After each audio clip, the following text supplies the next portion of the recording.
Music director Sean Roldan, lyric writer Mohanrajan. So தனித்தனியாக அவங்களோட ஒர்க்கை செலிப்ரேட் பண்ணிட்டு இருந்தாலும் இந்த காம்போக்குன்னு தனியாக ஒரு ஃபேன்ஸ் இருக்காங்க.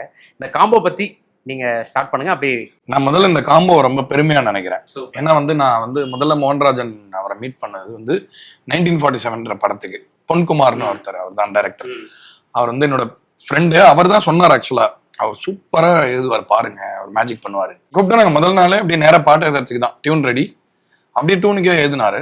அன்னைக்கே எனக்கு ஐ ஃபெல்ட் லைக் ஓகே, இவர் என்ன பயங்கரமா பண்றாரு அப்படின்னு சொல்லிட்டு, நீங்க என்னெல்லாம் பாட்டு எழுதிருக்கீங்க தலைவா, சாரி. ஏன்னா அவர் முகம் தெரியவே தெரியாது, அவர் வெளியே வந்ததே கிடையாது. அப்புறம் அவர் எழுதின பாட்டுலாம் சொல்றாரு, எனக்கு அப்படியே ஒரு மாதிரி பயங்கர ஷாக் ஆகுது. எல்லாமே ரொம்ப நல்ல வரிகள் இருக்கிற பாட்டு, எல்லாமே நம்ம கேட்டு என்ஜாய் பண்ண வரிகள். அதுக்கப்புறமா அந்த படம் முடிச்சதுக்கு அப்புறமா அவரை மீட் பண்ணி பேசும்பொழுது அந்த ஆடியோ லான்ச்லேயே பேசினேன். சொன்னேன், இந்த மாதிரி இன்னொரு படம் வந்தா எல்லா பாட்டுமே நீங்க எழுதுற மாதிரி நம்ம பண்ணுவோம், உங்க பேரு உங்க முகம் நல்லா ரெஜிஸ்டர் ஆகணும் ஆடியன்ஸ் கிட்ட, நம்ம இதுக்காக வேலை செய்வோம்னு சொல்லி. அண்ட் யுவராஜ் ஆல்சோ, இந்த படத்தோட தயாரிப்பாளர் யுவராஜுமே மோகன்ராஜன் சாரோட ரொம்ப ஃப்ரெண்டு. ஸோ கிட்டத்தட்ட எங்களுக்கு ஒரு மாதிரி ஒரு ட்ரீம் காம்பினேஷன் மாதிரி ஆயிடுச்சு.